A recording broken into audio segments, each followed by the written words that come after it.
All right. Bismillah wa alhamdulillah wa salawat wa salam ala rasulillah wa alihi wa sahbihi wa min wala. Assalamu alaikum wa rahmatullahi wa barakatuh to all of you, dear brothers and sisters. We're very honored and pleased to have you all with us.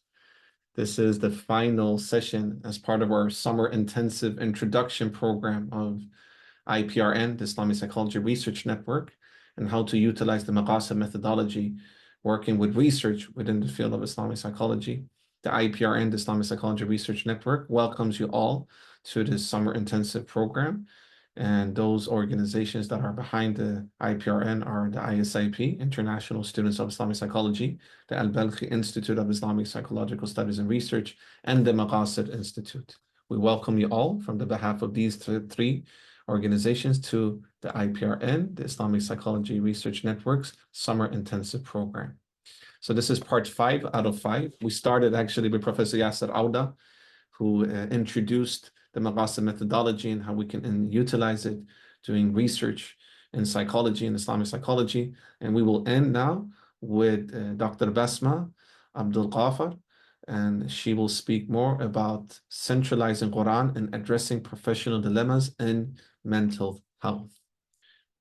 In the name of Allah, the most gracious, the most merciful, Bismillah ar-Rahman ar-Rahim. So today's agenda, dear brothers and sisters, we will start by reciting Surah Al-Fatiha. And after that, we will go through some guidelines. And then we will introduce IPRN and what defines IPRN and how you guys can join the IPRN and what is in store after the summer intensive program. We will give some certificate of appreciation, and then we will listen to the lecture by Professor Dr. Basma Abdelgafar. And after the lecture, we will have some Q&As, and we will end with some closing du'as and just sharing some forms, inshallah ta'ala. And we're very glad and pleased to have you all with us, dear brothers and sisters. We're an international movement with members all over the world.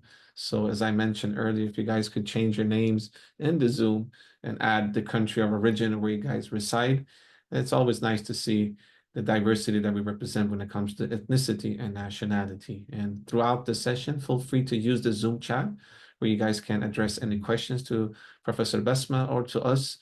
And we will try our best to answer those questions and to also share those questions with Professor Basma in the Q&A. Also, throughout the session, we will share some beneficial resources to you. And I also want to thank my beloved colleagues, their sister Fatima Ahmed, and their sister Yusra. Both of them have been very active in working with the IPRN. And Sister Yusra is also the project manager of IPRN, and Sister Fatima is one of the co-founders of ISIP in Al-Balkhi. So thank you so much to both Sister Yusra and Sister Fatima for your amazing work. And we also want to share our love and appreciation to the scholars, such as Professor Basma, Dr. Ildus, Professor Yasser Auda, also to Professor Rasul and Dr. Bagus, and all other scholars who have contributed to the IPRN and to the Maqasid Institute and to our organizations at ISIP and Al-Balkhi. Thank you so much for your contributions. Dear brothers and sisters, most welcome. Just a little bit about the Zoom etiquettes. Please keep your cameras on if you want. It's always nice to connect. And you can always use the gallery view when you're joining a Zoom session, just to see that you're not alone as a seeker of knowledge, that you have a lot of fellow seekers and fellow talib and talibas that are here to learn, inshallah. No recording and screenshots are allowed, beloved brothers and sisters. We will share the recording on ISIP's YouTube channel within a couple of days so that you guys can benefit from the lecture today. Keep muted of all times. And rename yourself, as I mentioned earlier. And you can always utilize the chat option for any questions. And if you need any live transcriptions, dear brothers and sisters, feel free to press the More button in the lower end of the Zoom application on your laptop or on your phone, and then we will give the access for you for potential live transcriptions. Also, a little bit more about ISIP, our organization. So ISIP, the International Students of Islamic Psychology, we try to be an inclusive space designed to connect people with diverse backgrounds interested in the field of Islamic psychology. And we aim to disseminate knowledge and share resources and discuss best practices in a free and accessible manner. So we try to do most of our things affordable and free. We also try to be a platform and a movement to enable further development of people's personal and professional interests, studies, and understandings of Islamic psychology within their communities and countries of origin. And where you can connect with us and join our movement and organization, dear beloved brothers and sisters, you can join our Islamic psychology WhatsApp groups for discussions and research sharing. Sister Yusra and Sister Fatima will share these links throughout the session in the Zoom chat. You can also become a member of ISIP via our website at www.isip.foundation, where you can get access to our digital library and many other resources as well. You can also subscribe to our YouTube channel and benefit from over 300 lectures that we have conducted throughout the years in over 10 different languages. So there's a lot of great resources there. You can follow us on different social media platforms, on LinkedIn, on Instagram, on Facebook. And also, if you want to join any of our local and regional chapters, we have over 30 local and regional chapters all over the world. Feel free to reach out to us either through our website or through our email, contact@isip.foundation, and we will share these details in the Zoom chat throughout the session as well. If you guys are interested to do more research and join the IPRN as a potential scholar, potential researcher, potential research assistant, feel free to reach out to us as well.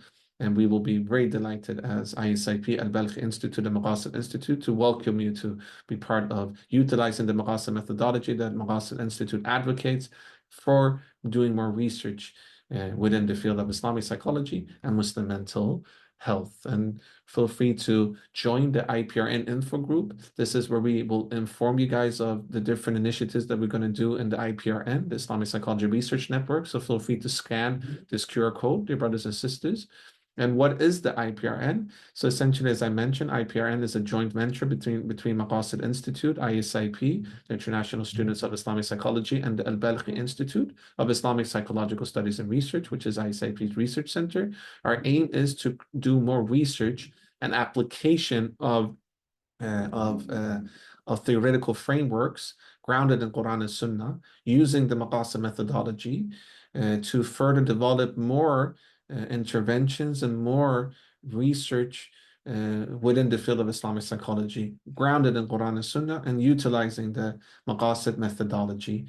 And after this session, we will soon announce a Maqasid methodology program tailored for those that are into psychology, whether you're a mental health professional, like if you're a clinical psychologist, a counselor, a psychiatrist, a psychotherapist, or whether you're an academical psychologist or you're doing studies in psychology.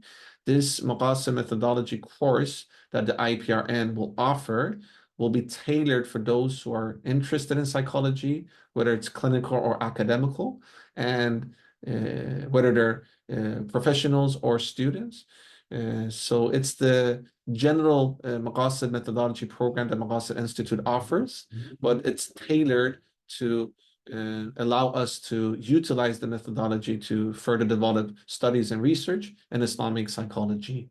And the head teachers and also the head scholars of the IPRN are all qualified and trained in utilizing the Maqasid methodology. So we have Professor Rasul, one of the leading scholars in the field of Islamic psychology. And we have Dr. Bagus Riono, also one of the leading scholars in Islamic psychology that will guide us throughout this program, will be those who will teach us in this program. And we also have other scholars as well that will join us in this program that has been designed by both Professor Rasul, Dr. Bagus, and also I want to thank Sister Yusra and Sister Fatima for very diligently working with the program, also with Dr. Ildus, which we appreciate all of his contribution, obviously Professor Yasser Auda, Dr. Zaid, Dr. Basma, and rest of the excellent team at the Maqasid Institute. So how can you get a certificate? So for this summer intensive program, dear brothers and sisters, by the way, this is a certificate for you, Professor Basma. So this is something we will send to you. But for the summer intensive, please do as you have done for each lecture. Send, if I'm not mistaken, you guys have been doing answering, reflecting for each lecture, and then sending information to us. Continue to do the way that you have done for session 1, 2, 3, 4. And you guys will then get a certification. And when it comes to doing the Maqasid methodology program for Islamic psychology that the IPRN, the Islamic Psychology Research Network, will offer, we will inform you guys more how you guys can get a certificate there as well. And to you, dear Professor Dr. Basma, this is just a certificate of appreciation. And we really appreciate you giving out of your precious time, dear Professor, to share your vast amount of knowledge with us. And appreciation and recognition of your time and efforts in delivering this lecture and centralizing Quran and addressing professional dilemmas in mental health as part of the IPRN lecture series on the Maqasid methodology. So from the behalf of all of us, Maqasid Institute, ISIP and Al-Balkhi Institute, we want to show our deepest appreciation for you. And without any further ado, let me announce our teacher and lecturer for today, Professor Basma Abdelgafar.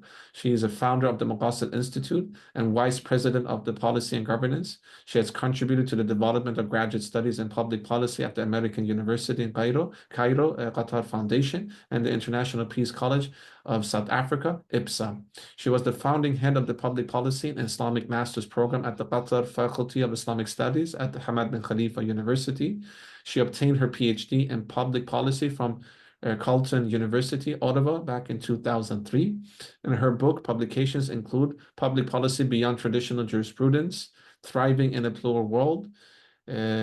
She also has an MA in Morality in Quran. MA Draz, trying to read this. So Draz Morality in the Quran and the Greater Good of Humanity and the Elusive Trade of. Please forgive me, Professor Basma, for the last part of the presentation. So thank you so much for attending, dear brothers and sisters, and please forgive us for any shortcomings and make dua for us, and please fill out the short feedback form that will be also shared in the Zoom chat, and all the resources that I just shared with you will also be shared in the Zoom chat. So without any further ado, I will stop sharing my screen, and then we will welcome Professor Basma to deliver her lecture, inshallah. In order to have you with us, Professor, please go ahead. Bismillah. Bismillah ar-Rahman ar-Rahim. Wassalamu alaikum wa rahmatullahi wa barakatuh. It is my privilege. It is always the privilege of the speaker to be given an audience by Allah subhanahu wa ta'ala. It is not something, I always say this in every lecture almost, that a learner just like you should take for granted. We are all on our journeys of learning, no less the person who is doing the presenting.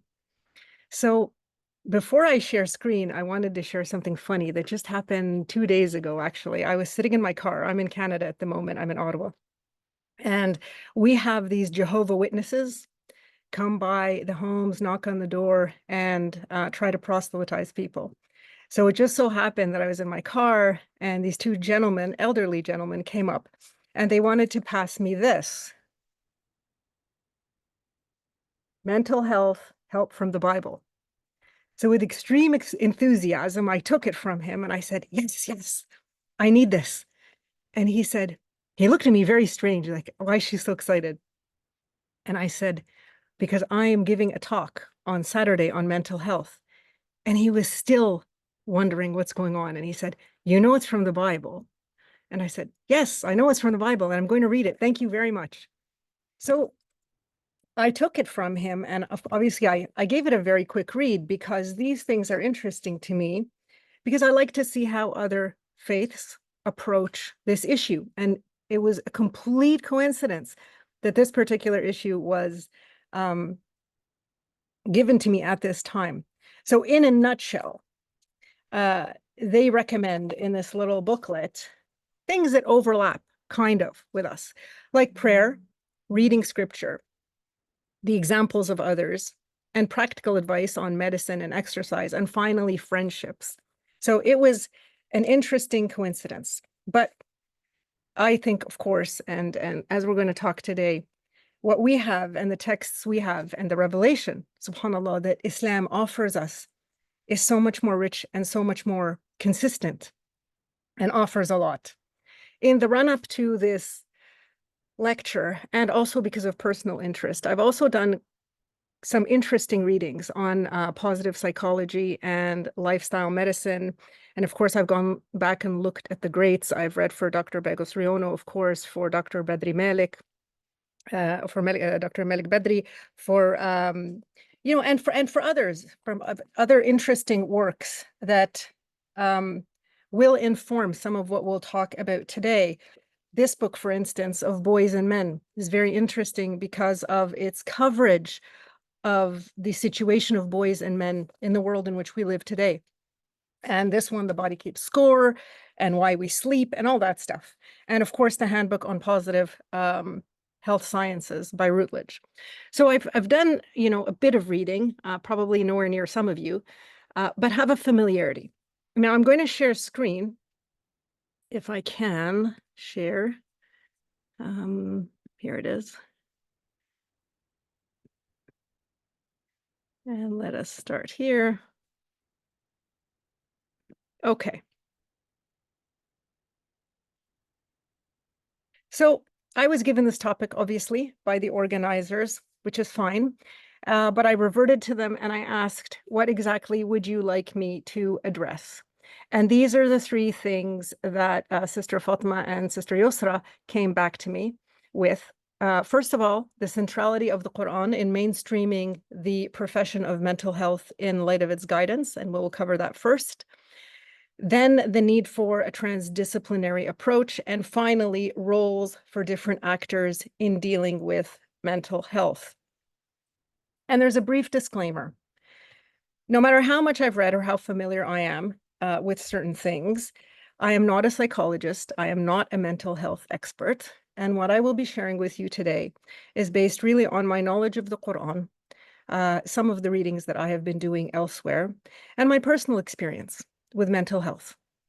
Not the way I just stated it, but mental health in terms of my own well-being, those around me, my family. I'm a mother of 3. I also have, other stepchildren.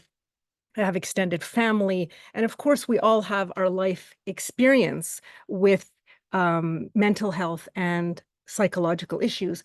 So that weighs in on the information and knowledge that I will be sharing with you today, inshallah. All right, so I wanted to start with a brief on the problem and the purpose. So we are seeing what is here? We are seeing a global rise, as most of you will be familiar, in depression, stress, anxiety, fear, and very sadly, suicides. And that is a very telling sign of the state of the field. And it reminds me of the same dilemma that we're seeing, for instance, in health. We have a lot of knowledge now. We have a lot of medical knowledge. We have a lot of health knowledge, physical health I'm talking about. We have a lot of information on different kinds of diets, and yet we have obesity epidemics. We have unhealthy populations. We're not eating well. We're not exercising enough. And so that also says a lot about that field. Another part of the problem, and related obviously, is the denial or neglect of human nature. And most of you will be familiar with this from the literature. And it's at least in terms of the hegemonic science, the literature, and the institutions. What I mean by that are those that are dominating the current discourse and what they believe about human nature and what they don't want to admit into the discussion. So the literature and certain professionals will, the non-Muslim ones, non-believing ones, will dance around the subject and then come through some door and talk about it as spirituality and talk about it as looking at the person in a holistic way, but stopping short of course, talking about our creator, Allah, talking about the power of Allah, or, for most other people, God in their lives. It's also contributed to by the isolation of the individual that is very much part of the past, maybe 60, 70, 80 years, the breakdown of family that has accelerated, and the collapse of social systems that comes with this. And with that, we've had this predicament where humans are either willfully or forcibly put in the service of everything but Allah subhanahu wa ta'ala. So in the service of wealth, in the service of their desires, in the service of their interests, in the service of everything but Allah. And this is part of the challenge that I have with the literature when even we read in positive psychology how there's meditation and how there's mindfulness, but there isn't the how. There isn't the mindfulness of what is always fragmented. It's always left to the individual and for the individual to figure out. Now, I find that very problematic, and I don't think it's very helpful. And it goes back again to this global rise. Something that's happening is not correct. That in turn reflects another problem, which is materialism, militarism, and what I call the brain trap. So we have this global rise in depression and stress and anxiety and fear and suicide, again, because we're not addressing true human nature. And we're not doing that because we have this other dilemma of materialism and militarism, consumption, economics, the place of people in the labor market, men, women, even child labor. We also have a problem, and we're living this acutely these days, of militarism. How do you shape a population that, first of all, supplies you with non-thinking, non-ethical soldiers, really, to go to war? And how do you build societies that accept this injustice? Now, we know from the current experience that we're living is that societies are not in agreement. And again, there's a denial or neglect of human needs and demands because of this need or because of this imposition of militarism on populations. And what I call the brain trap, which is part of the problem, is where research mostly has been focused, which is on the brain and how the brain works, and it's in its biochemistry. And that can be challenged and must be challenged from the Islamic perspective. And I think it's been very convenient, and we can talk about this later, to be trapped in the brain trap and not to go outside of that. And finally, part of the problem is the confusion between sins and disorders, between criminals and patients, between spoiled brats, copycats, attention seekers, and those who are truly lost or disturbed, and between endogenous and reactive psychological conditions. I think from my reading of the literature and from what I see, what I've seen in experience, is there is a confusion, whether it's deliberate or not, among these different conditions. Now, the centrality of the Quran, why the Quran is important when we are looking at such a complex social situation on the personal and on the social level. Well, we need a reference. And this is where, again, the discourse and the literature that exists is lacking. There is no reference. The reference comes from the mind of the writer or the scholar or the physician, and that is not adequate. That is not an adequate reference, or they will rely on the patient or the person who is suffering mental illness to figure things out almost completely for themselves. So the Quran is the source of truthful knowledge of the human construct, of our needs, of our dispositions, of our relationships. It also gives us real representations of all kinds of matters, of events, of affairs, of conditions, and of their consequences. So the Quran corrects our idea of truth and our idea of reality.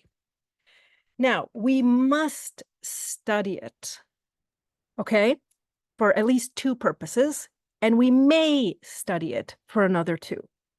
So we must study the Quran to align our own thinking, or you as psychology professionals and thinkers, to align your own thinking and practice as a scholar or therapist with its guidance. This is number one. فاقد الشيء لا يعطي. So if you are lacking in an understanding and in a knowledge of how it can benefit, it will be very difficult for you to recommend or to utilize its guidance in your practice. And this, by the way, has been studied with secular doctors. They found that doctors that don't exercise, for instance, are less likely to prescribe exercise as a remedy. The second is to ensure that you're counseling Muslims, as I just said, in the correct way. So the first is aligning your own thinking, and the second is in terms of those with whom you deal. Changing our relationship with ourselves or with oneself and with others and our understanding is based on our understanding of our relationship with Allah subhanahu wa ta'ala. And this is really, to me, what mental health is about. How do we understand how people understand their relationships, and how do we help them rethink, reconfigure those relationships? You may study to enhance or correct understandings, theories, and approaches. This is a more advanced level, but it comes second nature the more you yourself study. And second, to examine the whys, as you've probably received in other lectures in this series of cover-up, or the concepts, objectives, values, rules, universal laws, parties, and proofs of the Quran and the Sunnah, and to develop new principles and theories and tools. And that obviously is the most advanced stage in this process. So I wanted to take a look at the World Health Organization's definition or conceptualization of mental health. So for them, it is conceptualized as a state of well-being in which the individual realizes his or her own abilities, can cope with the normal stresses of life, can work productively and fruitfully, and is able to make a contribution to his or her community. With respect to children, the conceptualization goes on. An emphasis is placed on the developmental aspects, for instance, having positive sense of identity, the ability to manage thoughts, emotions, as well as to build social relationships, and the aptitude to learn and acquire an education, ultimately enabling their full active participation in society. To that World Health Organization, this is a human right, and you can find it in their comprehensive mental health action plan. You will notice that some of the points I made in the previous slide are evident here. The stress on the individual and individualism. Again, the identity talk, leaving it up to the individual, all of these things combine to kind of raise some flags. Now, from my study of the Quran, and I will reiterate, I am not a mental health expert, but it goes to show you how far you experts can go when you study the Quran. To me, the Islamic conceptualization is mental health as a lifelong practice. So it's not a state, it is a practice that we live that includes and reinforces a person's ability, both individually and in larger social units, to eliminate what is causing them harm and enhance or advance what provides them with benefits. It then is premised on the basic ability to distinguish between right and wrong, benefit from harm, honesty from corruption, and good from evil. This, in turn, is based on a holistic understanding of what it means to be human. And from the Islamic perspective, then, mental health is more of a duty towards oneself and towards others than it is a right. It doesn't mean it's not a right, but it means that first and foremost, it is a duty incumbent upon oneself to oneself and to others. At its core, from the Islamic perspective, there are three vital pillars, and these pillars represent the main methodology of the Maqasid methodology of MI, which is purpose, connection, and holism. These are three vital pillars, and we're going to talk about them. But there are also three inextricable foci or factors when you focus on the Quran, when it comes to mental health, and that is heart, body, and home. These demand nurturing and balance for the individual, for the family, and for the community. Unhealthy mental states and conditions are not lump summed in the Islamic perspective in one category where little or no distinction is made between the nature and source of disorders or disease. And we need that differentiation to determine what is required in terms of a response. Do we need a moral, religious response? Do we need to accompany that with a clinical response, a public response, and when warranted, a legal response? So the three revelational principles that rule our lives, you will find that there is not a single thing that Allah subhanahu wa ta'ala created that is not affected by these three principles. And the human being is at the heart of this. First of all, purpose. And this is about aligning our faculties, our emotions, and our motivation with our will. In terms of purpose, there are two dimensions if a person is going to be healthy, if they're going to be well in this world. The first of those is stable, a stable purpose. And the second is dynamic. In terms of the stable purpose of any human being, Islam offers two dimensions. The first are the rituals, the dhikr, the salah, the sawm, the zakah, the sadaqah, and the hajj, for instance. There are more. But the rituals, you will note in Islam, have both a heart component and a physical component. And that's very important. It's very important for us to recognize that in order to heal our hearts, in order to develop our hearts, we have to have command of our bodies. And that is very clear in the Islamic rituals. You have to have a command of your body in order to purify your heart. The second stable are the duties. This is also a stable purpose that every human has, every human born into this world. If they would just admit their purposefulness, they have duties towards others. And those duties are premised on a moral code that we've talked about elsewhere, or we can talk about later, on the beliefs of how that moral code is played out, and on their sex, meaning male or female. The second dimension of purpose of any human is dynamic, and that is unique to them. That is unique to you and to me. What are our capabilities? What are our resources? What are our interests? That's the dynamic side of our purpose. So purpose, all of you will obviously agree, is a very important aspect of an individual's mental health. And this is the first pillar. The second is connection. And connection in the Quran is about the nature and regulation of relationships with Allah subhanahu wa ta'ala, with ourselves, and with others. And again, you will see and you will note that the second fundamental principle or pillar is intimately associated with a person's mental health. But what the Quran does, what the revelation does, the Quran and the Sunnah, is that it gives us guidance. It tells us that we have this dependent relationship on Allah subhanahu wa ta'ala. It tells us how we can rely on that. It tells us how we can utilize it. It also tells us that we're not alone in this world. We have intra-dependent relationships, those with our families, those with members of this ummah, with our community. And finally, the Quran is magnificent in showing us how we are related to and have this beautiful relationship with nature and with all other creation, really, believers and non-believers and everything in nature, really.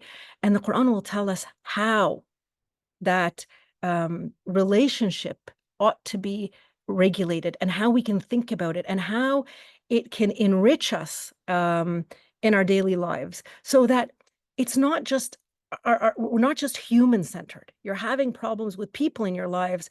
A walk in nature will be very beneficial because you're not walking among inanimate objects. You're walking among a creation that glorifies Allah subhanahu wa ta'ala. And even though we cannot hear or understand that unity, if our hearts are purified, we'll be able to sense it. And this is why most people will receive this message from nature, not fully decoding it or understanding it, but feeling it.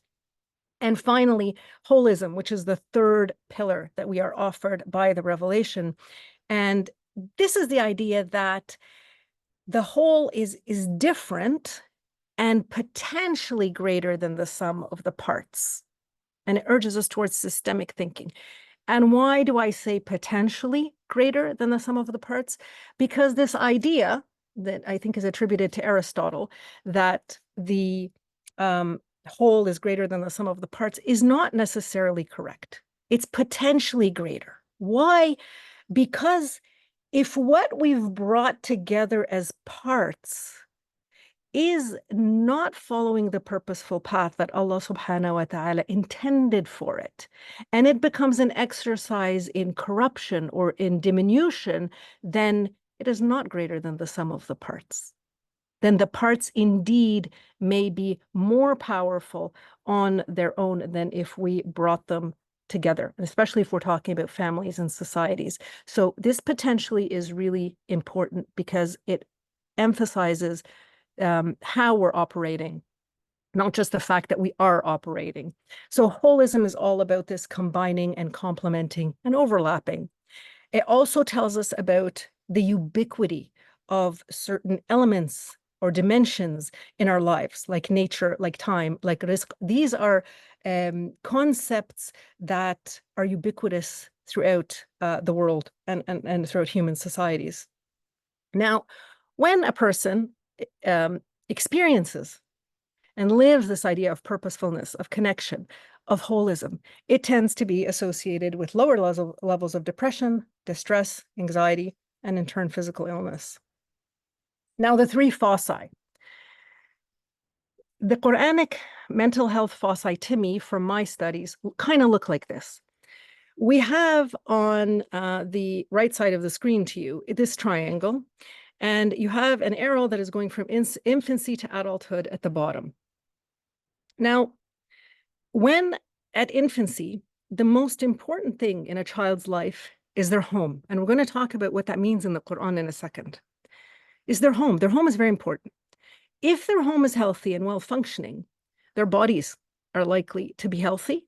They're likely to have proper nutrition, sleep well, be happy, play well, learn well. And their hearts, as a child, there is fitra. So this is not at the bottom at this stage. It is only as they move into adulthood that the heart then becomes the foundation, becomes very important. If you have the heart in order and in place, the body will be taken care of and the home will be taken care of. And when the cycle begins again with children whose hearts are pure, their body will be good, their home, it is a generational cycle. So the home, obviously, if we go back to the Quran and we'll look at the concepts, I'll show you what I pulled out for other purposes, by the way. So I do policy and governance, and right now I'm writing a book on male-female relationships and how we can understand the Sharia. And so some of this is coming from that study. But the home you will find in the Quran is associated with family, with guests, with cleanliness, with comfort, with security, with beauty. And it's very important because in the works that I have read in psychology, especially the non-Islamic, I don't even think I've seen it Islamic, is the home. To ask about a person's home, what is the state of their home? And I'm not just talking about the relationships in the home. I'm talking about how comfortable they are in their home. Is it hygienic? Is it secure? Is it private? Does it offer them the comfort they need when they come home from a stressful day of work? The home is very important. The second is the body. What are we consuming? You know, nutrition, drugs, alcohol. Obviously, there's things that are haram in our faith, but when people are suffering, and obviously you've seen this, they do consume these things.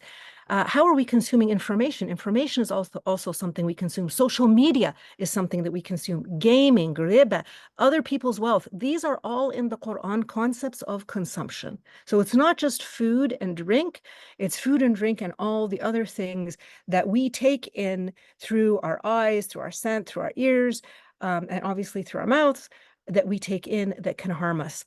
And finally, the heart. And the heart in Islam, and to me, combine the mind and the spirit. They're separate, I know, in a lot of the literature, but to me, they're not separate. The Quran focuses on the heart.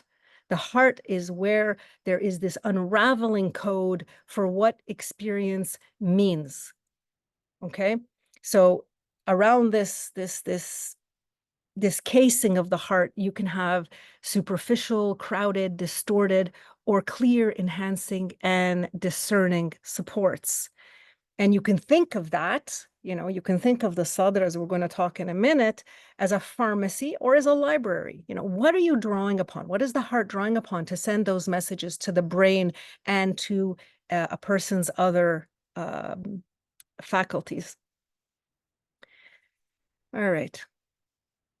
So if you're looking at the Quran and we're focusing on concepts, you can focus on objectives, on values, on universal laws, but just for the sake of today and for brevity, we're looking at concepts. So if I were to look at the home, and this is how I came personally to realize that the home is very important to our mental health. You're looking at concepts like bayt. And when you read about bayt or buyut in the Quran, you will realize that they are associated with light, with beauty, with adornment, with family, with friends, with security, sanctity, privacy, rest, attachment. They could also be associated with distraction, okay? So it's not all positives, and it's important to realize that. There's also the concept of sakan, and sakan is to settle, to find refuge, to have life within, to furnish, to rest. It's physical and it's spiritual. When Allah subhanahu wa ta'ala tells us that we have spouses, لَتَسْكُنُوا إِلَيْهِمْ, to find sakan within them, to find peace, to find tranquility. It's also this kind of residence within another soul. So it is both a physical premise, but it is also a spiritual premise. And we also have the concept in the Quran of dar. And dar is often used in terms of the akhirah, but it is also used in reference to the dunya. So it could mean home or neighborhood or peace or abode of the corrupt or wasteland, abode of eternity, or it could be worldly. It could be personal, it could be communal, and it could be regional. And it's very important to dive into these meanings if we are to then seek properly the elements that may be disturbing someone. So this is the home, I think, is a very important concept in the Quran. And the other, obviously, is the nafs, which to me, obviously, and is comprised of the body and the heart. The Quran can use it that way. And in the body, we can look at things that are associated. And this is, by the way, this is not exhaustive. You can definitely add to this. We can look at the jasad, the badan, the body parts that the Quran talks about and their functions, the ta'am, the ukul or consumption, the male and the female development stages, the insan, the bashar, bani adam. We can look at sleep for the body, wakefulness. Allah subhanahu wa ta'ala tells us why he gave us sleep. And we can, and not only why he gave us sleep, but what he gave us to enhance sleep. And that needs to be considered as well. And then we can look at the heart and the heart's different levels or different references. We can look at the sadr, which is the breast, or the qalb, which is the heart proper, or the fuad, which is the inner heart, or the lub, which is the deepest recess of the heart. We could look at vision and blindness, which is associated with the heart. We could look at grief, which is associated with the heart. We could look at disease, marad, taqwa, which is mindfulness of Allah subhanahu wa ta'ala, which resides there. We can look at praise and gratitude and its importance for mental health. And we could look at the concept of Islam, Iman, and Tawheed, which are associated with the heart as well. So these are concepts to explore. Now, you can explore these concepts as they are throughout the Quran initially, but you can also look at them within other units of knowledge. So you could look at them in the unit of a surah, a bigger picture that shapes thought and behavior. You could look at where these concepts are situated, how they're situated. You could look at narratives, and narratives will express the experiences of others, individual traits, and they give us communal specificities, so things are not taken out of context. The Quran and the Sunnah, and all these can be obviously derived, other than the Sawar, from the Quran and the Sunnah. The personalities, what was the nature of the personalities? What did they suffer? How did they deal with that? What was the consequence for them? So looking at personalities, we can look at groups, whole groups. The Quran talks about groups and how they behave and what the outcomes were for them, and what they need to do to improve their worldly performance. You could look at events in the Quran, and you can look at the ayat that direct our attention and our hearts and our vision to nature and the marvels of the universe. And from all of these understandings, we can derive positive intervention in our lives and in the lives of others. So what does all of this do? All of this boils down to really what I call the objectivization or the objectivizing of cognition through the reflection on the ayat. And I didn't know how relevant this was for psychology till I started reading some of the stuff on psychology. Now, in order for someone to be well, to live healthy, both physically and mentally, and they are intimately related, what the Quran or what revelation does for us and for others is it impacts the way we view truth and reality. How does it do this? Okay, so most people would be, not most people, at some point in people's lives, they would be here. They're living mostly reality and they're not thinking too much about truth. It's a small r and a small t. If you get trapped here as an adult, you're going to have a very problematic life. So others, as they mature or grow, they tend to have their truths or what they believe are truths higher than what they reflect on as reality. So they're still in this domain here. What the contemplation or reflection on revelation does is it moves us up this diagonal. It takes us from this very subjective way of thinking about truth and reality into the realm of the revelation, which is a reality that Allah subhanahu wa ta'ala is teaching us and a truth that he's teaching us. Of course, the truth is bigger than the reality that we know.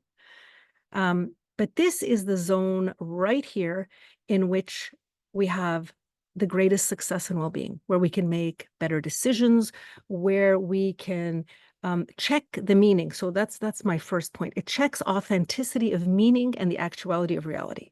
How authentic are my truths? How actual is what I think of reality? And that is very important for our well-being and for how we make decisions. In other words, it strengthens our consciousness of something real and something truthful. It also encourages cooperation and harmony, because you can imagine if people as families, let's start with a family unit or communities, strove along this trajectory, we would begin to somewhat see the world and truth in a shared way. It wouldn't just be me right here and then someone else here and someone, no, we're moving in a direction that we can at least find common ground. So it encourages cooperation and harmony. And that's very important because it'll bring families back together. It'll bring communities back together. We won't be these isolated individuals, everybody with their imagination of who they are and what they deserve and what they ought to be. It situates, in other words, the individuals in coherent contexts, in environments and in histories. And this is also very important for the mental health of individuals, is that they have this sense-making mechanism, sense-making framework. And that's what the ayat, or reflecting on the Quran, and everything that it asks us to reflect upon, offer. So it reorients, again, our perspective, and all of this emphasizes the importance of education. So obviously today I'm really summarizing for you, but I have come to believe that this is perhaps one of the most important representations that I have developed from the Maqasid methodology perspective. How do we objectivize our cognition? How do we move more towards what is real, more towards what is truthful, and through that manage our lives better and cooperate more fully with others who are on the same path or a similar path? Now, that means we're no longer talking, obviously, about survival of the fittest, but we're talking about revival of the fittest. And we're going from living to being alive. So in Islam, in the Quran, and in our revelation, it's not enough to be living. It's not enough. Allah subhanahu wa ta'ala and the Prophet alayhi salatu wasalam invite us to what yuhyina, to invite us to what gives us life. And that's not too alien to what's happening now, for instance, in lifestyle medicine and positive psychology. What that's trying to achieve is to say it's not enough to be free from disease. We can move along a spectrum of wellness, along a spectrum of health. We can study those who are thriving, not just those who are absent disease. This is the similar concept here, but it is a much more rich concept, because in this concept, from living to being alive, it is irrespective of disease. What does that mean? It means that if Allah subhanahu wa ta'ala burdens a human being with an affliction, which we know from the Quran and Sunnah happens, you're burdened with a sickness, you can still be alive. You can still know how to cope. You can still cope with it well. You can still see it as a blessing. And that is this shift. Living to being alive, whether you are burdened with illness or not. Yes, it'll help you get out of the illness, but not necessarily. It might just help you cope with it a lot better. And so you remain alive irrespective of what Allah subhanahu wa ta'ala burdens you with, in order to gift you in the real life to come. The second is that the reflection and discernment, obviously, revival of the fittest demands that we have tadabbur, tafakkur. We have this idea of furqan, to be able to discern between, as I said in the beginning, the good and the bad and the evil and the corrupt and all of these things. Those who accept accountability, right? That there is going to be, and there is justice, not going to be. So when I look at the crisis that we're living right now, for Gaza, and people say, something along the lines of, inshallah, Allah will give us istigaba, inshallah, there will be victory. But subhanallah, it's a continuation. It's already happening. The justice is already happening. The truth is already unfolding. The victory is already there. But we're not seeing it's Allah subhanahu wa ta'ala who's unfolding it. So accepting these conceptions of justice help us cope with things that are beyond our immediate comprehension. Also, accepting accountability prompts people to do their best to eliminate what is harming them and move into those realms where they can be creative and where they can exercise, like I said earlier, that dynamic contribution to this worldly life. And as Muslims, we have this self-restoration concept. This is also, I'm sure you all use it in your practice. And if you don't, I'm sure you should, which is self-restoration. And those are the conditions of tawbah. Tawbah, subhanAllah, as you all know, is not to punish. Tawbah is to self-restore. What are the conditions of tawbah? To desist from what the person is doing, to resist, to return to it, to amend, to fix if they can what they have wronged, and to commit to a better future. All of these things heal the ingrained or inbuilt or inherent guilt that Allah subhanahu wa ta'ala has placed inside us so that we self-correct. It's not a bad thing to feel guilty. It's not a bad thing to feel sad when we do something wrong. To the contrary, emotions are very important factors and enablers of tawbah. Without emotions, khalas, there's not going to be tawbah. But emotions are the start point. How do we take that emotion, show the person suffering in front of us that is the first step, subhanallah, of healing, is to feel sad, is to feel guilty. But when they go through this process in a genuine way, come out the other end having built better, that guilt goes, subhanallah. And not only that, when the person looks back, they see how it benefited them. They see how Allah subhanahu wa ta'ala tested them, tried them, or how they may have fallen into something, but how it made them a better mu'min and gave them a better life. We also have the social restoration, not just self-restoration, because in Islam, it is not sufficient for the person to self-restore on their own. It's sufficient for them, but is not sufficient from a social perspective. From a social perspective, there are conditions for retribution. So in order for people to live in healthy families and healthy communities, there has to be accountability there as well. And societies also have to restore through certain processes. And those are, to me, within the Quran and Sunnah, bound by mercy and justice and balance. And finally, environmental restoration. And associated with environmental restoration are the conditions of taskhir, which is in Allah subhanahu wa ta'ala did not subject nature to us, but instead created what he did in such a way that facilitated our life on this earth and our ability to utilize for our benefit and for their benefit. We're not supposed to harm as Muslims. So in order for that to happen, we have to have knowledge of the purposeful paths that of the creation of Allah subhanahu wa ta'ala. We have to have a respect that everything he created glorifies his name, and we have to be gentle in our usage.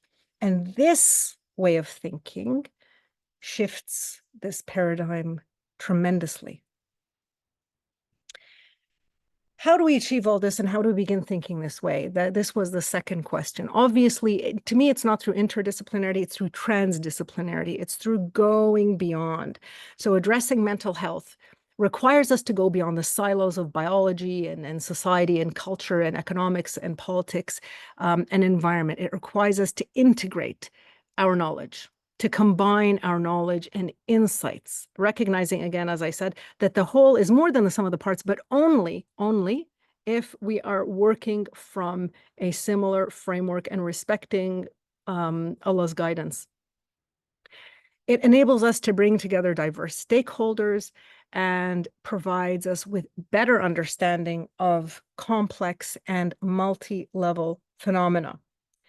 That, in turn, will allow us to diagnose better and to respond better. It'll give us stronger frameworks to critique the models and theories that currently exist and allow us to design systemic reforms, again, holistic reforms and transformations that address the different facets of a crisis. That said, and I'm sure you all realize this, Muslim scholars must find the courage to unbound themselves from the current secular or Islamic but fragmented academic enterprise. I think that's one of the biggest challenges. Recently, I actually wanted to formally study health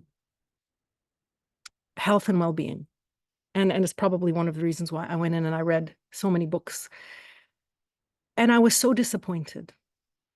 Because when you have immersed yourself in the Quran for a decade or two, close to 3, alhamdulillah, in my case, other sources of knowledge become very lacking. And you can't help but critique. And it's very hard to learn something you know is inaccurate. So unbounding or unbinding ourselves from the current model is extremely important for moving forward, for building new structures, for educating, and for networking. And that is going to take courage, and it's going to take time, and it's going to take institution building, and it's going to take a rejection, frankly, of the current secular Western non-believing or Islamic fragmented paradigm, especially when it comes to mental health and psychology. Of all the fields that I have reflected upon the Quran for, whether it was economics or governance, or even of male-female issues, I think mental health, I think psychology would be the field that can most fully benefit from absolutely everything. And I know someone will say, but everything can benefit from everything. But no, that's not the case. So for instance, if I'm studying nutrition and the Quran is talking about Bani Israel, there's not necessarily a link. But when we're talking about mental health, when we're talking about the state of our hearts, when we're talking about making correct decisions, and when everything in the Quran matters, absolutely everything. And so this field is ripe for utilization of the comprehensiveness of the revelation. Roles and duties.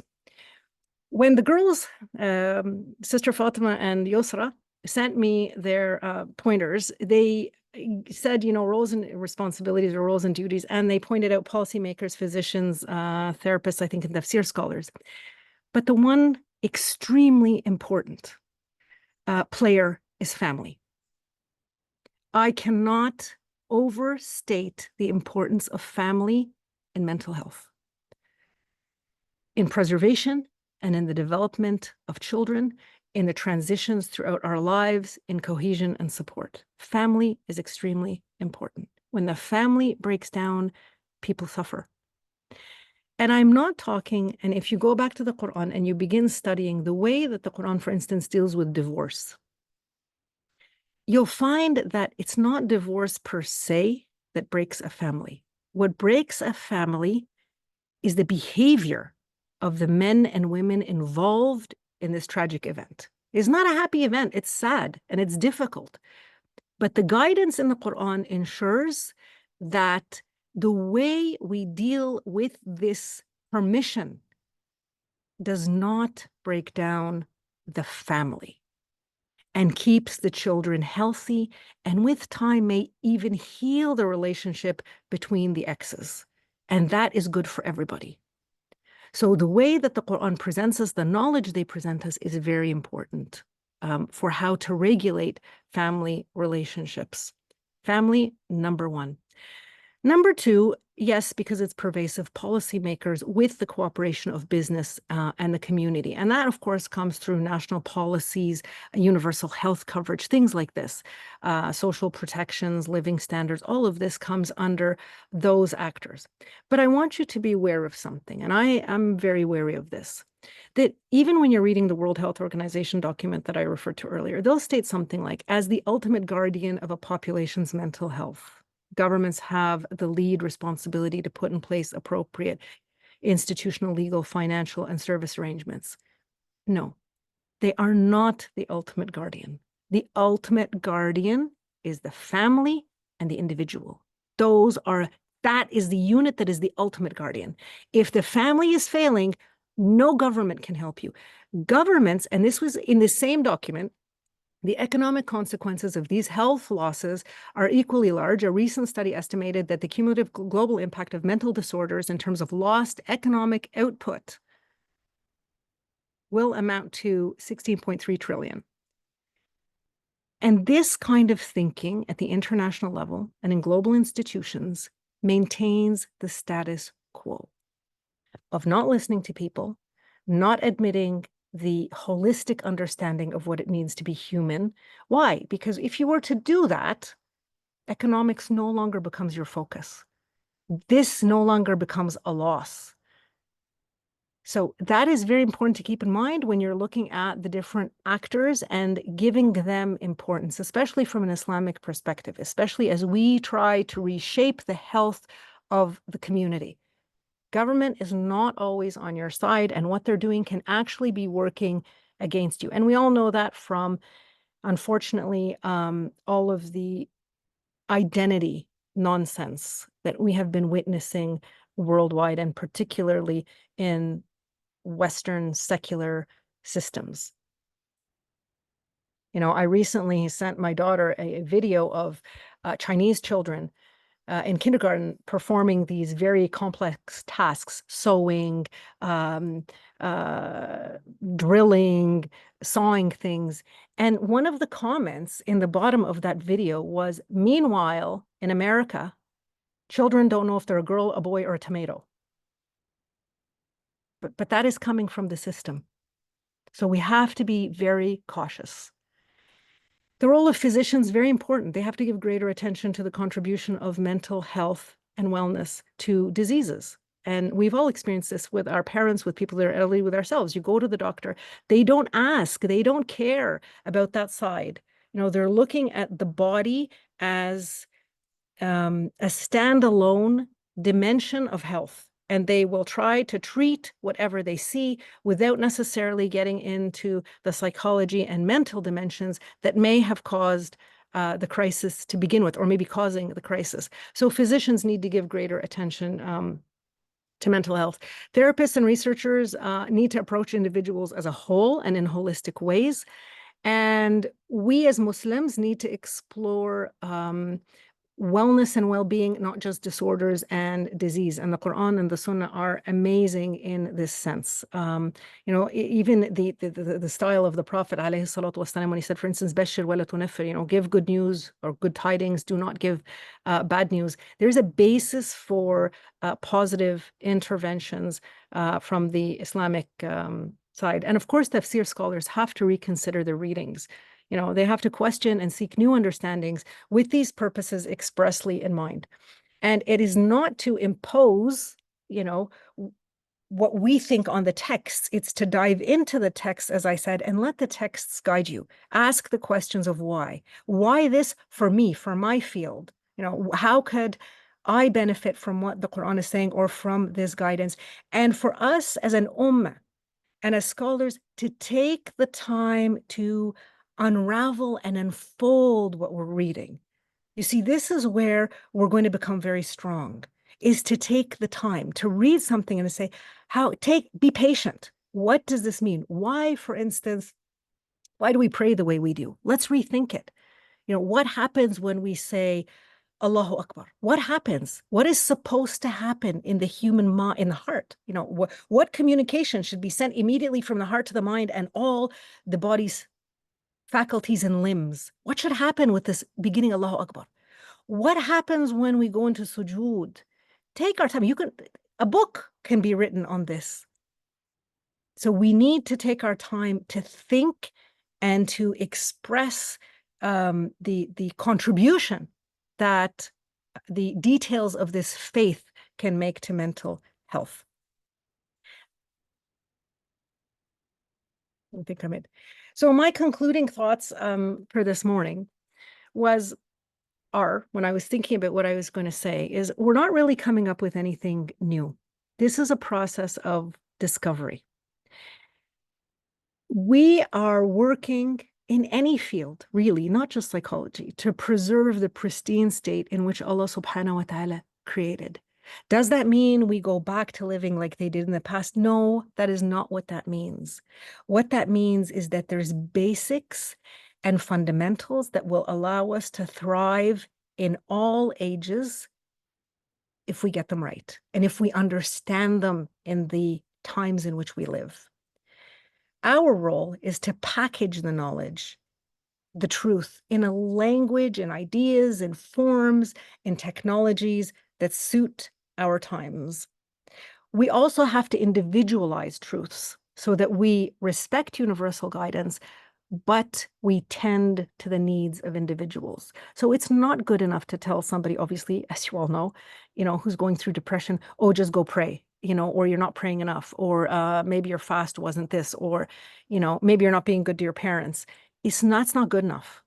It's not, we have the universal guidance, but we have to find ways to individualize. As I said, we have to shift a little bit to studying wellness and thriving while not dismissing what causes disease. So there's a balance when you read the Revelation. It's not all, beautiful and roses. And no, there's also a lot of talk about what causes disease and misery and depression and grief. And that's important to address as well.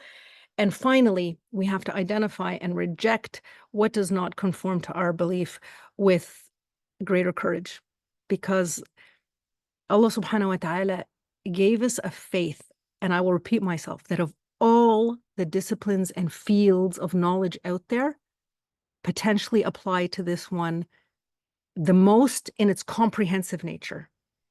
So I think I will stop there. We will open for discussion because I think I've thrown a lot at you, and we can save the time for discussion, inshallah.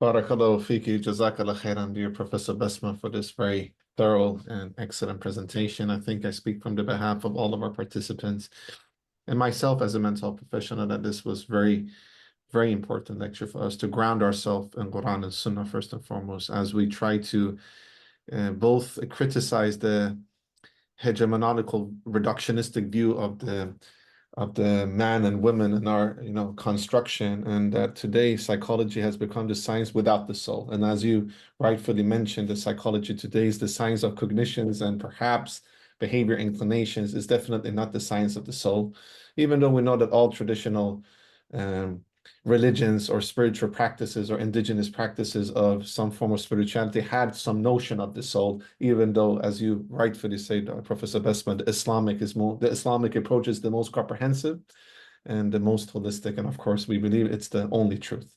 With that said, we can always find wisdoms in other traditions, but we need to filter them, obviously, and not just take them for granted. And then maybe we can benefit from other tradition if we filter it out and use the things that are according to Quran and Sunnah, but that we ground ourselves in Quran and Sunnah as a way to approach mental health. And as you say, being wholesome, which is something that we tend to forget. So thank you so much. Round of applause, dear brothers and sisters, for Professor Basma and her excellent talk. And thank you, Ustada, for allowing us to learn from you. I'm opening up now for all of you, dear participants, to ask questions. I tried to ask in the chat a couple of times, please ask your questions. So now it's the time, inshallah. So we have one question here, Professor Basma. So I'll start with that, and then I have a couple of questions from my side as well. So, Assalamu alaikum, Professor. This is from Irsa from Indonesia. Looking how complex the paradigm of mental health makes me wonder just how difficult the effort mental works, continuation of one's journey to achieve a healthy mental well-being. Is there any method for psychologists to be able to put the Quran revelations in operational practices? Also, what is the meaning of counseling the correct way? Wow. MashaAllah, it's an excellent question, with many parts. First of all, as I noted, and I know this is probably the hardest, maybe the hardest thing that I've said, is in Arabic, فَقَدَ الشَّيْء لَا يُعْطِي. He or she who does not internalize something themselves, does not have something themselves, cannot gift it, cannot give it. So perhaps the most challenging aspect of this profession is to align yourself and to experience the healing and the advancement, progression that being a person of faith, being a Muslim, being a believer will give you. What does that mean? It means that you have to make time to read the Quran. You have to. If not daily, every second day. If not every second day, weekly. If you're not doing it weekly, you're in trouble. Okay, so there has to be time where you are reflecting on the Quran. You have to feel the salah. And that's a very important one. Feel the salah. If you're not feeling your salah, if you're not commanding your limbs to submit to Allah with your heart, you're not going to benefit from salah the extent that you must. And you have to command your limbs consciously. So when you stand and you have your niyyah and you're giving your intention to Allah subhanahu wa ta'ala, but let's say your knee is hurting or your back is throbbing, so it's taking your attention off of your niyyah. It's taking your attention off of something's hurting you in your body. And so you're losing focus because of that hurt. Redirect your salah and your energy to that part of your body and command it to submit in its original state to Allah subhanahu wa ta'ala as Allah created it. And keep doing that until it submits. This doesn't happen overnight, by the way. But when you experience it, you will know the healing power of salah. When you are in sujood, and maybe some of you and most of you have experienced, as I said, your back is throbbing. Your back could be throbbing. I put my back out a lot. I will stay down in Subhana Rabbi al-A'la until my back submits with my heart to He who created it. I view myself as a whole. You see, this is also the thing with holism. View yourself as a whole, but know that you are also made of components that Allah subhanahu wa ta'ala told us on the Day of Judgment will witness. Your hands will witness, your eyes will witness, your ears will witness. Means that you can command them. You can command them to submit. If they will witness separately, then they can be commanded separately. When you begin to experience in Islam, your faith, the rituals in this way, you will be a much stronger therapist or counselor.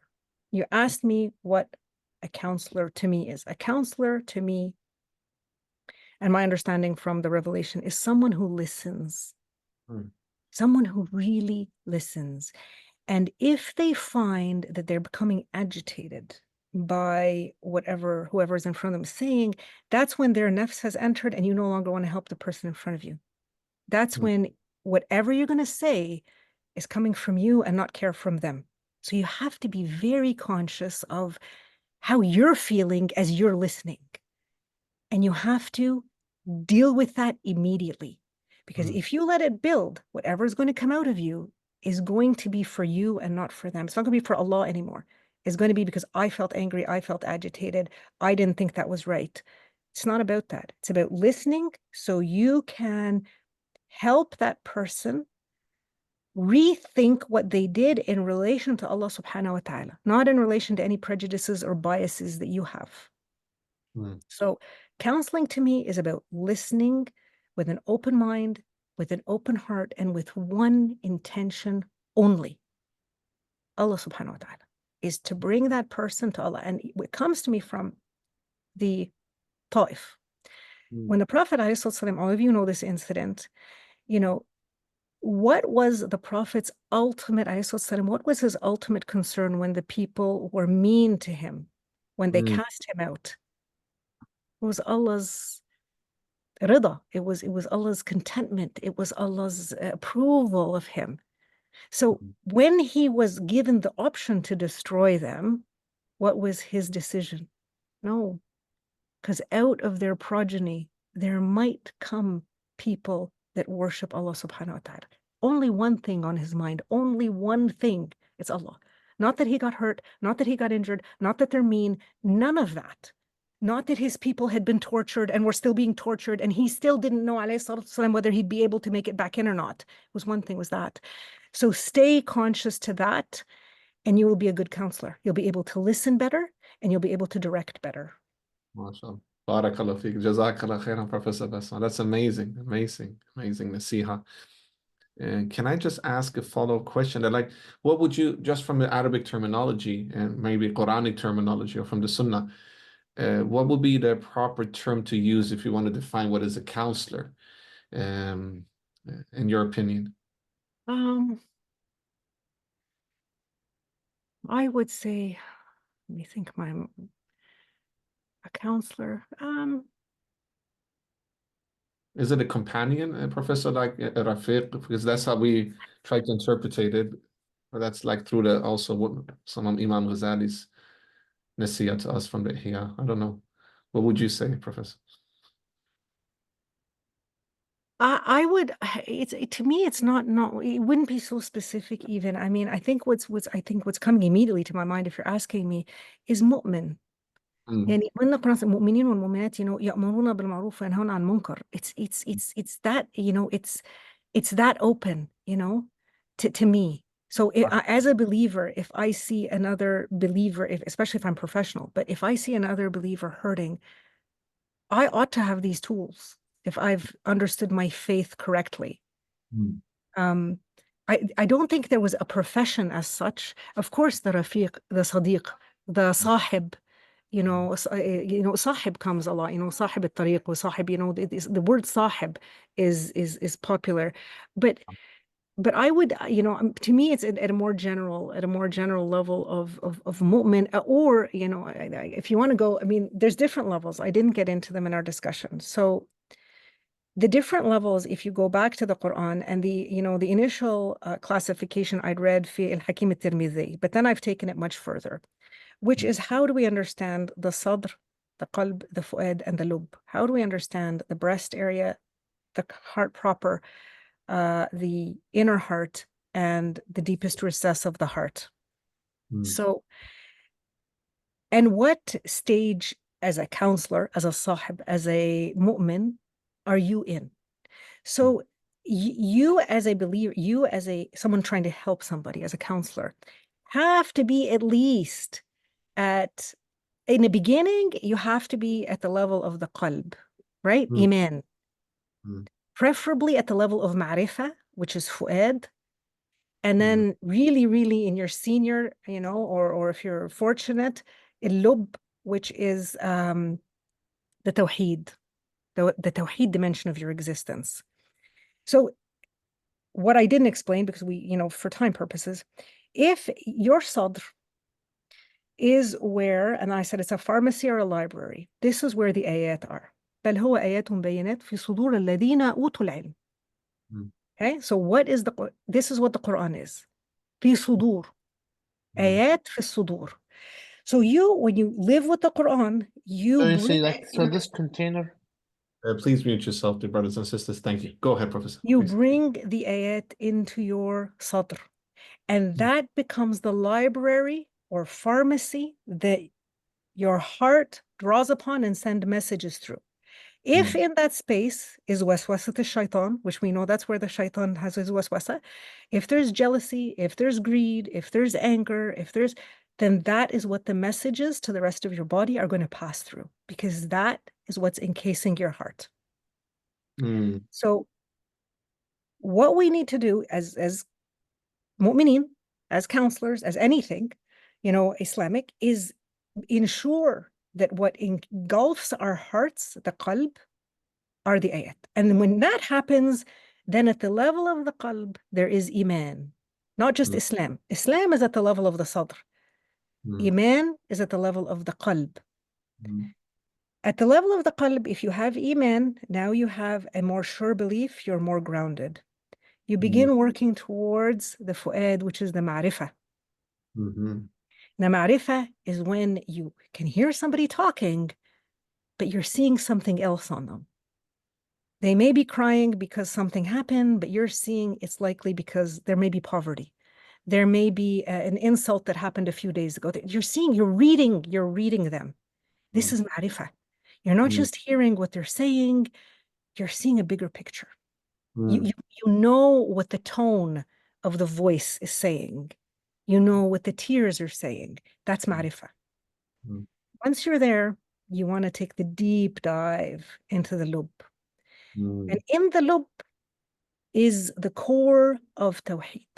And this is where you as a counselor, as a mu'min, now sees everything as la ilaha illallah and la hawla wa la quwwata illa billah, and absolutely everything is connected and makes sense. This is a very different level of being, of giving, of listening, of submitting. This is the beautiful submission at that level. So as a counselor, you want to get there because that's where your energy, that's where what you are emitting to the person in the room with you is a healing. So I'm sorry, it's a very long answer, but there's things I didn't explain. It's like candy to the heart. It's like baklava to the soul. MashaAllah. Can I ask, like, and the ihsan then, where would you add the ihsan then? So the iman and the Islam. So is the ihsan is the ultimate level, where we bring that beauty into the counseling, like connection and the murabata, the heart-to-heart connection between the ihsan for me is pervasive. Ihsan is from the very beginning. It'll allow you to go into the different stages. If there's no ihsan from the very beginning, it's very difficult to progress. So even if in the beginning your ihsan is limited or applied to this, but not to that, there's still ihsan. You're still struggling with the beauty of things, the gentleness, you're still struggling with it, but it's there. And so this is something more that deepens as you go along and then, or perfects as you go along, but it's there from the very, very beginning. It has to be. Gosh, beautiful. Thank you, Professor. What a beautiful answer. Thank you. We have a question from Sister Masita. How do we help someone who are not aware that they are sinning and blame it on mental disorder instead? This is part of the statement you're making earlier on confusion between sins and disorders. Most of the therapists in the US will not use Quran as guidance. Yes. Okay, so for those of you who have maybe read this book, The Body Keeps Score, you will have come across the very unfortunate explanation of when post-enlightenment, the scholars or thinkers basically dismissed this idea of sins and said they're all disorders. So gluttony, greed, all kinds of desires, obsessions became disorders and not sins, and as such are not dealt with as sins. And so you will find, which I found extremely disappointing in this book and bordering on, annoying, is that he lump sums of this van der Kolk, he lump sums the PTSD of the war veterans with the mental health challenges, dilemmas, PTSD of, say, women that had been raped by relatives. Okay. Now that's the problem with the lack of distinction that I'm telling you about. So a war veteran that literally went out into a country that's not his and killed innocent people and raped innocent women and killed children and comes back and has what they called PTSD, which only was admitted by the American Psychiatric Association in 1980. And that shifted the looking at that crisis as sins and criminals, people that needed to be dealt with in a certain way, as disorders. Okay, so put that on the shelf for a second. Then they studied through the same way women and children that had been molested through incest in their families, and somehow they were lump summed in the same category, trauma, the same kind of trauma, But then when they did drug experiments, or they began using drugs in a certain experiment on people, those who had suffered because they were actually victims responded to the drugs. But those who were perpetrators of crimes did not respond. The men who had come back from war. So this distinction is extremely important because the way, as I said, that we deal with them is important. Someone thinks it's a disorder and not a sin. Well, first of all, we have a reference point. And that was my first point about the Quran. We have a reference. Allah is telling us this is a sin. Khalas, zina is a sin. Someone cannot come to me and say, I'm fornicating and it's a disease. Yes, it is. You can be addicted. You can get your point and you can seek help for the addiction, but it's also a sin. Right? So we know it's a sin. They cannot deny it's a sin. And sins are levels. But for instance, another one is an example. Someone comes and says, I'm addicted to food. You're not going to tell them it's sinful. It's just really damaging you and you're going to get sick. But you're not going to cross over and say this is a sin. No, this is just simply something that is wrong for your health. And it's something that can cross over into sin because it's going to debilitate you from, for instance, performing the rituals. And you know it. And you don't want to take care of it. But still, it's not a sin, right? But it can cross over into that. So how do we tell somebody? We tell them, first of all, that we have a reference point that tells us that this is a sin. And the idea, again, is not to lose your patience with somebody. It's to explain that when you admit it's a sin, there's a different remedy than when it's considered a endogenous, let's say, disorder, something that is happening from within, and something that might need medication. That's, that has its world. But if it's something that you will admit with me that it's a sin, come, let me show you what you can do to remedy it. And that's why it's so important. And we do have, as Muslims, we have a whole, whole guidebook on what's a sin versus, what's not a sin and how do we deal with it. And we have to, there's things though that we don't have a guidebook on, like for instance, gaming, video gaming, especially for young men, it's a crisis. And we do not have a clear statement that it is haram. If you ask me, 100% it's haram. It is gaming. It is addictive. It is addicting others. People are losing their livelihoods. Young men are being kicked out of their homes because they're not carrying out their duties and that's all they want to sit and do. They have these delusions that it's going to make them rich. So there are some areas where we do not have, obviously, clear guidance, but where a very strong case can be made that it is nonetheless gaming and it is nonetheless a sin. So there are some gray areas. MashaAllah. Barakallahu feek, Jazakallah khairan. Actually, Professor, we are within the ISIP, we're establishing the Futu Academy of Sacred Manhood and Sacred Womanhood. And one of the things we're going to work on is gaming, actually, for brothers. we really see it as an issue. I have a lot of clients who have gaming issue, and you're totally right. How do we refer to it as with the whole notion of sin and what is a sin?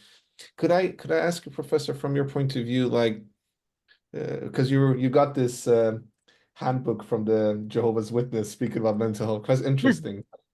And I was thinking, because the Christian notion is that we're all born like a sin, and we as Muslim, we know that we're not born with the sin, we're born pure in the state of fitra, right? That's the difference. Because so we are positive, like positive psychology. Islam is the positive psychology, but the positive psychology of West doesn't have any Sharia. So it's like, be yourself, do whatever you want, live out yourself, choose your gender, whatever, like all these liberal ideologies that is like inflicting on things that man cannot decide. Nevertheless, from the aspect of sin and sinner, I mean, obviously we know there is sin, and the sinner can do tawbah, and the sin doesn't define the whole aspect of the person who is committing the sin. And how would you guide us, Professor, from your knowledge and the communication with a person that is committing a sin? Even though we definitely take stand and we're against the sin, how should we communicate that as counselors, so that they actually can heal? Because for many people, as you say, it might be a pathology that they're committing a sin not because they want, rather because it's a pathology. How would you recommend us to communicate that? The first thing that I do, and I'm not, again, I'm just, somebody who people talk to for some reason, is I start with Inna Allah Ghafurun Rahim. Inna Allah Ghafurun Rahim. It's not the Christian perspective that he loves us and, unconditionally and all this stuff. Of course, subhanAllah, I don't know that. I don't speak on behalf of Allah subhanahu wa ta'ala. But what he tells me is he is Ghafurun Rahim. And what he tells me is if your sins are the height of a mountain and you go to him, he will forgive you. And what he tells me is if you fall in the same sin again and you repent, he will forgive you. And he says this to me over and over. Just don't risk it. And then I say, we can work out a plan. And if the first time you tried, it didn't work, then the system we created for you, the little tawbah plan, wasn't effective, and we have to rethink the desist, resist, amend, build better. So now maybe we have to build better in a way that is more attuned with your interest. Or maybe we have to amend in a way that hurts a little bit more. Maybe the first amend was, okay, you made you insulted somebody.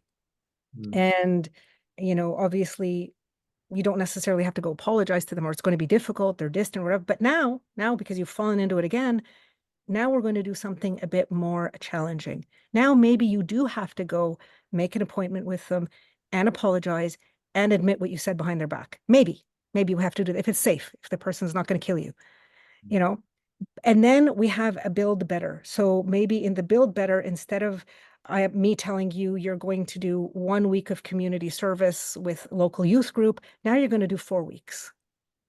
So I'm using the process of tawbah, I'm tweaking it to get them to the point where they heal, where they can forgive themselves, where they don't want to do this anymore, and where they move forward. So, but the initial opening, dayman, is bashir, give the glad tidings that Allah subhanahu wa ta'ala forgives. The fact that that person is there, I tell them, the fact that they're worried about what Allah subhanahu wa ta'ala is going to think of them is a massive step. MashaAllah. Jazakallah khairan, Professor. That was a tremendous answer. Very thorough, very insightful. You referred to also the whole aspect of PTSD, and I appreciate your feedback and your criticism, actually, because we had a session a couple of months ago with Dr. Sama Jabbar. I'm sure you know her. She is, mashallah, a great Palestinian psychiatrist and very active. May Allah make it easier for her and all of the Palestinian mental professionals. They're really sacrificing their lives, like a lot of them have been killed and massacred by the Zionist colonizers. But she mentions the same thing. She's criticizing the PTSD diagnosis, and exactly the same point as you, but comparing with the Palestinians, like there is no post in the trauma that the Palestinians are currently experiencing. So Yeah. we really appreciate your feedback there as well, and we will definitely try to do something, hopefully with Maqasid Institute and ISIP together and Al-Balkhi Institute. How can we do this DSMs from a Quran and Sunnah point of view? How can we use the Maqasid methodology to reimagine diagnosis? Because some of these diagnoses are very colonial, very secular, very reductionistic, Very has a different political. political framework, or so we would love to do something, maybe in the IPRN, and I will invite all of our brothers and sisters and participants, all of the scholars in the audience, all of our mental health professionals, all of our ex-Im brothers and sisters and students to be part of this as part of the Islamic Psychology Research Network, that we can do something, hopefully with the guidance of you, Professor, because we really need to do this, because it is tiring to look at the DSM. There is another model, it's called High Top, which is much better, actually. They're trying to have a more holistic view where the diagnoses are not in silos, they rather interconnect, which I really believe in. I'll share it with you, inshallah. It's called High Top. It's a little bit better model, but it's still not from our perspective, obviously. But we can learn. Inshallah. But Inshallah. inshallah. Jazakallah khair. Can we take a last question, Professor Basma? I'm mindful that we're Sure. over time. Yeah. This is from Sister Fatima Ahmed, our sister here, one of our organizers.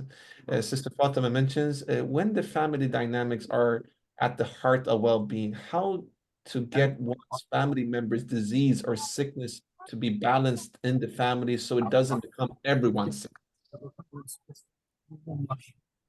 Wow.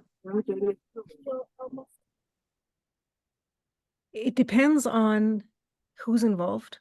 I mean, that kind of question really depends on who's involved. Is it the mother and the father? Is it the father and the son? I mean, families are complex. But the whole point, I think, of the Islamic system is that it shouldn't spread like that. I mean, the idea is that even if, let's say, it's a challenge between a father and a son, or a mother and her son, the other adult, at least, and maybe if some other of the siblings have reached adulthood, ought to have a strong enough grounding or understanding that they can support that unfortunate situation without it spreading among them. And how do we, I mean, this can be challenging. There is an example of a family that comes to mind where the problem is between the parents, and the kids have decided to take sides rather than try to understand. And the challenge here comes from the immaturity of the parents, unfortunately. And so sometimes, in answer to your question, in order to mitigate or control what happens in the family, they do have to turn to a professional. They should turn to a counselor or a therapist who can help, like, halt or put the brakes on this kind of situation. And again, explain to the different members the regulation of their relationships, the duties among them, the favor, the fadlullah alayhim jami'an, the favors of Allah on all of them in different ways, and the fact that any difficulty is time bound. It will come to pass, and they don't want to escalate it any further by the whole family getting involved. But the family in general in Islam is the foundation. And that's why I said in my readings of the Quran, the home is so important. And I have not seen questions on the home, by the way, in a lot of the secular discourse. They will ask about the mind, the spirit, and the mind, spirit, and body. I've really not seen home. I've really not seen questions of, where do you live? How do you live? Who's living with you? Do you have privacy? Do you feel secure? Is it furnished the way you like? Does it provide you with the comforts you need? I haven't seen that, but that really affects people. And for Islam, do you feel, in the case, obviously, do you feel like you can be evicted at any time? And then I'm not just talking about war zones. I'm talking about peaceful places where people are evicted. In the United States, people are evicted all the time from their homes, so this constant fear of being evicted. So the home is a very important dimension. So in long answer to your question, get a professional involved if it's going to spiral. Encourage, if you're a friend from the outside and seeing it spiraling, that they do get counseling to avoid this. Talk to the parents, talk to the adults in the situation so that it doesn't spread to the kids, and that this generational cycle that I'm talking about is broken. with the maturity. Again, إحنا كمسلمين and as believers, I think with the proper counseling or therapy, you can get to the parents through that door of, if you don't want this to be, a generational cycle and to happen to your kids, you got to get your act together, and work this out in a different way. But yeah, we'd have to talk about the specific, because like I said, it depends. If it's father, son, mother, son, siblings, you can have all kinds of problems within a family that will need different approaches. And again, you'd have to be conscious of who else is in the circle. What are their strengths? What are their weaknesses? How can you enter through, for them? That's going to depend on who's involved. Inshallah. Wow. Inshallah. Thank you so much for this great advice, Professor Basma. And I guess the only time we hear home, at least in Europe, I don't know about Canada or in the North American part of the Ummah, but here they only speak about home if they want to take your children away from you. Wallahi, that's when you speak about the home. It's always from a negative point of view, very Islamophobic, and it's always social workers, and in that you can find counselors and clinical psychologists. So it's not from using the home or understanding the home or utilizing like this more. There are family-centric approaches in therapy, by the way, that are quite beneficial. And we have some colleagues that are trained in it. But the way that you're approaching it is amazing. And that's the Maqasid way, isn't it? That's part of... It's a holistic way. Holistic exactly. way. Think in terms of systems. The Beautiful. individual in their full context, Beautiful. internally and externally.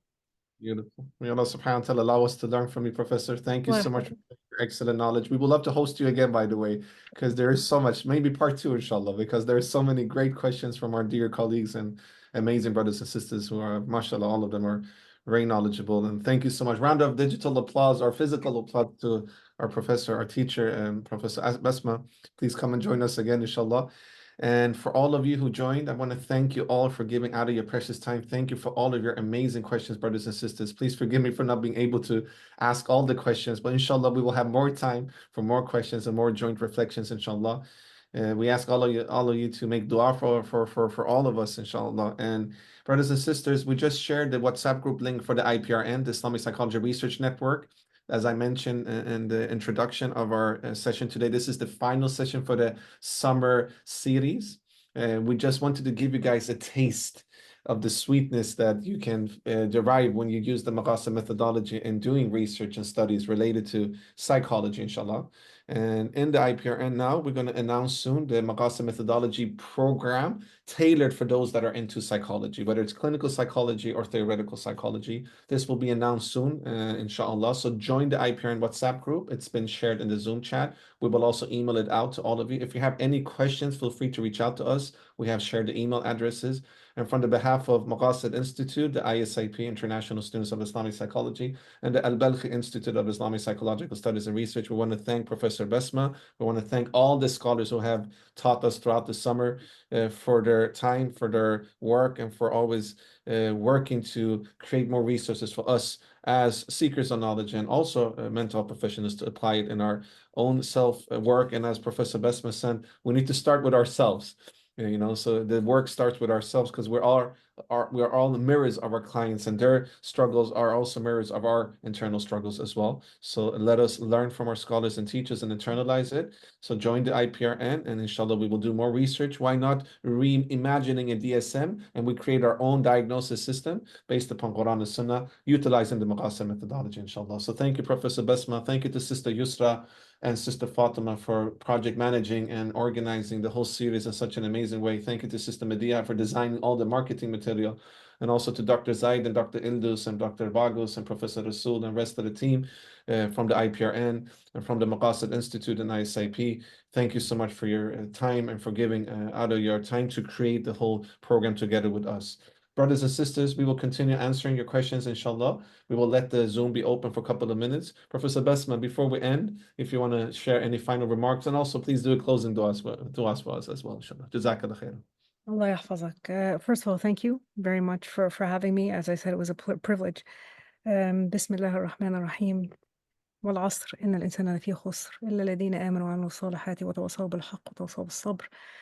اللهم إنا نسألك نصر غزة وأهل غزة وفلسطين وأهل فلسطين وكل المؤمنين والمسلمين في جميع أنحاء الأرض. اللهم إنا نسألك يا رب إنك تصبرهم في ابتلائهم وتثبت أقدامهم يا أرحم الراحمين.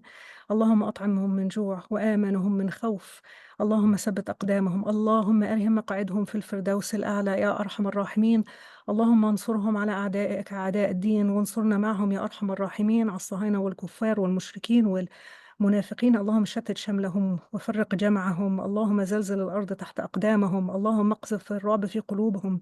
اللهم أمطر عليهم رجزا من السماء. اللهم سخر جنود السماوات والأرض لهزيمتهم المبينة يا رب يا أرحم الراحمين يا مجيب الدعاء يا رب. اللهم أطفئ نار الحرب يا رب، إنك على كل شيء قدير وسميع وبصير. اللهم اغفر لنا ضعفنا يا أرحم الراحمين وتقبل منا يا رب. لا حول ولا قوة إلا بك، ولا ملجأ ولا منجا منك إلا إليك. استغفرك وأتوب إليك يا أرحم الراحمين. اللهم اغفر لي ضعفي. لا حول ولا قوة إلا بالله العلي العظيم. أقول قولي هذا واستغفر لي ولكم. صلى الله على الحبيب الأمين المصطفى سيدنا محمد وعلى آله وصحبه وسلم. Jazakallah khair. What a beautiful dua. Thank you.